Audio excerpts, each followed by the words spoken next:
thank you very much for that very warm and gracious welcome. I very much appreciate that. First of all, I think it's very important to say to my friend Rudy Giuliani, I know a little bit about security, Rudy, so if you go, I'll go as your bodyguard. Let's go together, all right?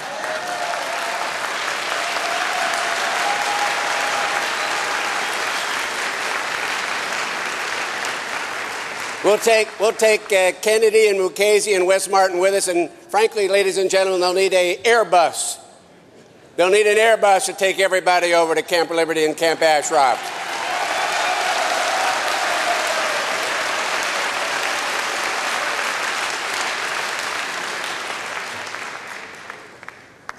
You know, ladies and gentlemen, most of my life has been spent in public service. I've been honored and privileged to serve my community, my state, my country in many, many different ways. I started as an infantry combat soldier in Vietnam and concluded my public service in President Bush's cabinet as the first Secretary of Homeland Security. Had the opportunity to do a lot of extraordinary things and work with some extraordinary people. And under every and all occasion, I thought what I was doing was the right thing to do for the cause that I promoted, for the interests that got me engaged in the first place, for the people who I look to support. And in my nearly 30 to 40 years in public service, the last thing I ever imagined would happen to me as a citizen of the United States of America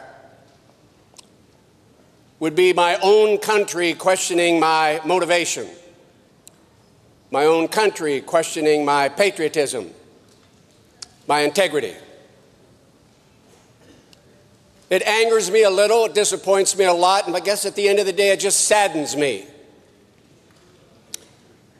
And I'm not going to question the motivation of those who've decided to challenge the 60, 70, 80 people who have spoken out in unison, collectively, Republicans and Democrats throughout the United States. I won't question your motivation. I'm not going to ask why. I'm just going to tell you this. You will not silence us. It can't be done.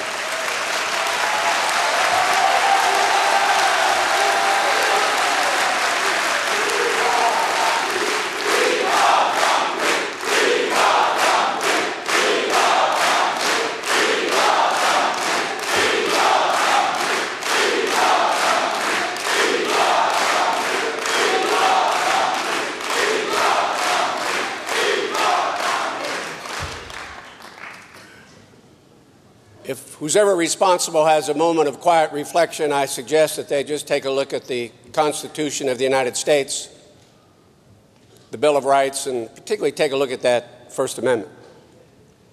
It's called freedom of speech. The same freedom of speech that the men and women of MEK aspired to under the leadership of Mrs. Rajavi, the same freedom of speech that democratic opposition throughout Iran aspire to. So at the end of the day, you may have disappointed, you may have angered, and you may have saddened, but at the end of the day, we will continue to stand on the right side of history with the people of MEK, the freedom-loving people of MEK at Liberty and Ashraf until they are resettled.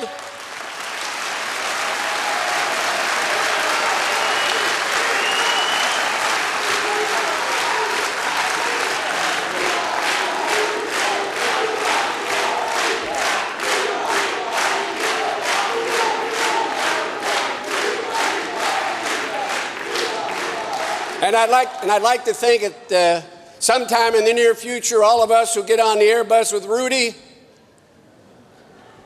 will get on the same Airbus and go to Tehran and celebrate victory and freedom and democracy and liberty.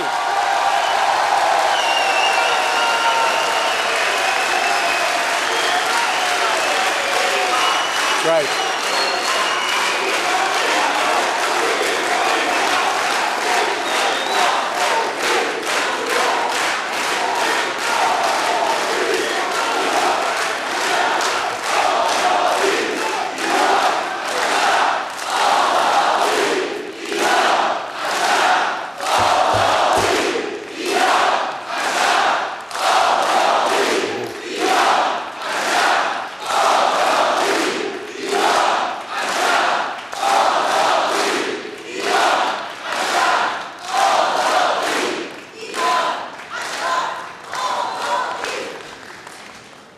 With that wonderful response to that last set of remarks, I'm probably doing the most foolish thing, but I'm going to share with you. I should probably sit down. But I have a couple other thoughts I'd like to share with you. Because we're also here today to talk about the international obligation of the residents of Ashraf and Liberty.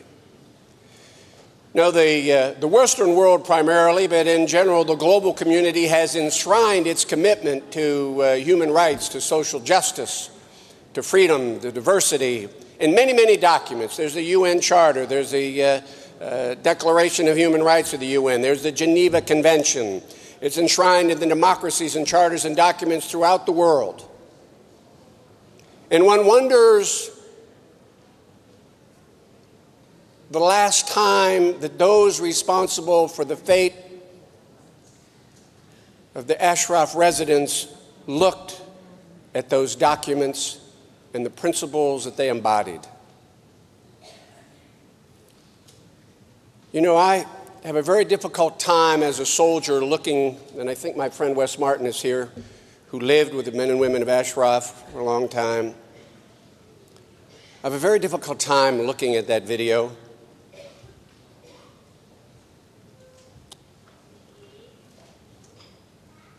Defenseless people. The reason they were defenseless is because at the request of the United States of America, they surrendered all means of self-protection. Defenseless people. Then I look at the Humvees, I look at the machine guns, look at the weapons, conclude that much of the training provided by the United States. And I say to myself, if there is anything more shameful and more evil than what I observed in that video, and what we know that occurred on 2 occasions, was the relative silence and indifference of my country. How we can ignore the reality of those 2 vicious, brutal, evil attacks with hardly a word. I will tell you what, I will tell you that it angers and disappoints and saddens me more than any administrative subpoena questioning my integrity. Because if anything else, and I'm just one of 300 million, if anything else, it's not the credibility of those of us who speak in support of the MEK, it's the credibility of an entire country that's at stake here. My country. And so that video, the sights, the sounds, the horror associated with it, for me is far, far more important in terms of my commitment, and I believe my colleagues' commitment to this cause, than any administrative subpoena, anybody in the State Department or Treasury Department, perhaps thinking they're doing the right thing. I'm not going to question their motive. We'll end up on the right side of history. I don't worry about that. I don't worry about that.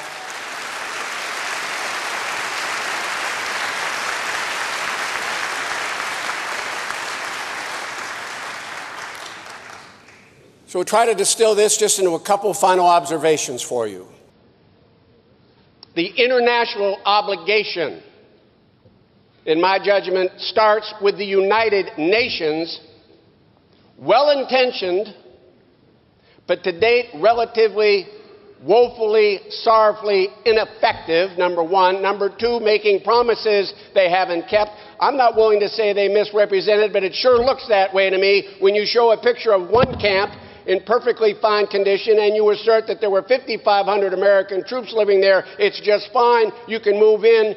There'll be a slight downgrade from Camp Ashraf, but all the amenities to an existing there, and then you go and there's no water, there's no electricity, the septic's a mess, you got police roaming all over the place. You have not done your job, United Nations, and it's about time you did.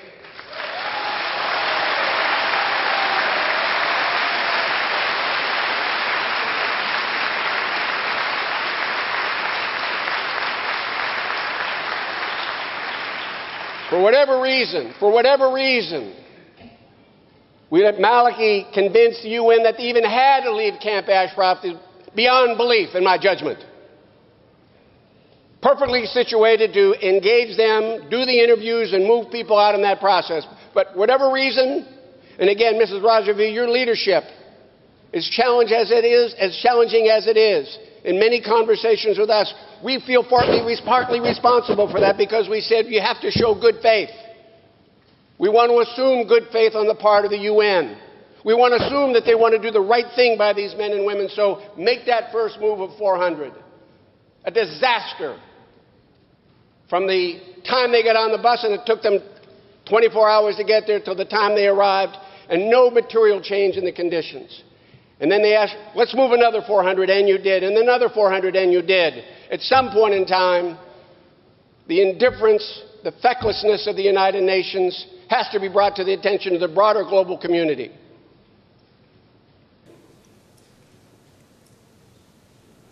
And the only country, in my judgment, that can do that with the authority is the United States of America.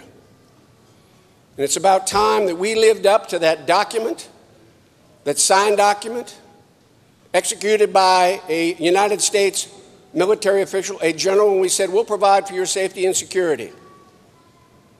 That hasn't necessarily been the conclusion that the residents of Camp Ashraf could draw from the time they turned the responsibility, safety, security over to the Maliki government. It's about time for the United States to step forward, be far, far more aggressive. And I say this again as a soldier with thousands of dead Americans, many of them who've died, to support and legitimize the Maliki government. Gold Star mothers in the United States of America did not see their sons and daughters die.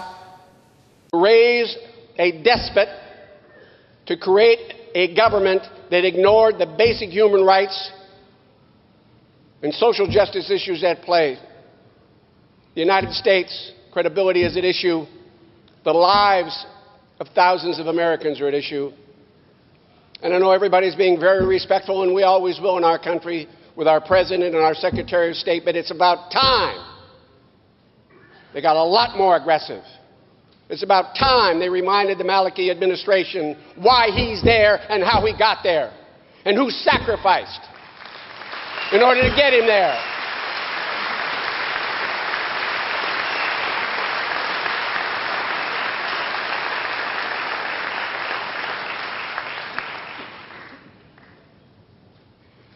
There's that wonderful expression, I think it's very appropriate on how wonderful it is, but it says, the enemy of my enemy is my friend. And the notion that you could try to negotiate with Iran, and apparently that's been going on since '97, 15 years later, one can only conclude it was a false notion, an empty promise.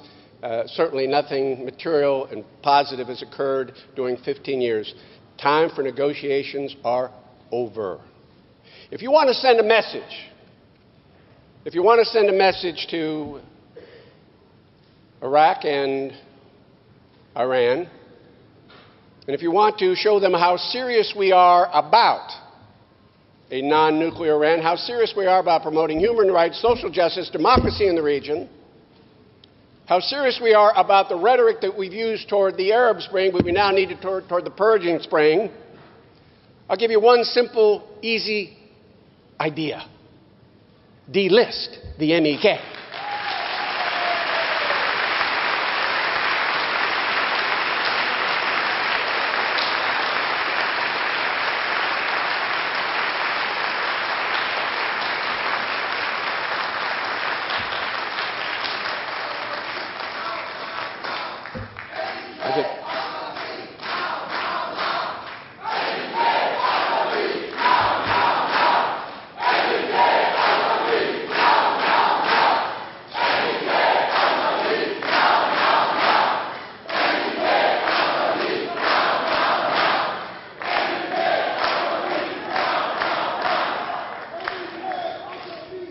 One of the most wonderful things about this extraordinary document that our founders wrote a couple hundred years ago in the United States of America is that whole principle called separation of powers.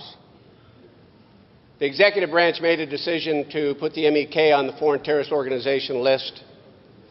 But in the next couple of weeks, finally, after several years, the judicial branch, separate but equal branch, countervailing, counterbalancing branch of government, I believe will ultimately decide whether these men and women in the organization belongs on the list.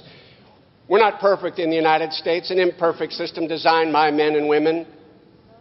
We strive to perfection. That should be our goal every day. And I think we will be one step closer to perfection, one step closer to the credibility that we like to promote, one step closer to the idea of America when our system of laws, our Constitution, and due process concludes at the end of the day that MEK does not belong on that list and they are delisted. And that we go back to the international community, whether on the list or not, and say, we have said they are protected under the Geneva Convention. So it's almost immaterial in terms of how we treat them as human beings, whether they're listed or not. They are protected persons. Let's facilitate the resettlement process. Let's improve the human conditions, the sanitary conditions. Let's get the police out of Camp Liberty. Let them monitor all traffic in and out, but get them out of the way and out of the camp. And at the end of the day, I'm going to say to my colleagues from Europe and around the world, it is a privilege for all of us, the United States, to stand in unison with you in support of freedom-loving people, those who aspire to self-government, those who aspire to take the principles of Western democracy, freedom of speech and religion and assembly, and enshrine them in a democratic, non-nuclear Iran. We are proud to stand with you on the right side of history. Thank you very much, ladies and gentlemen.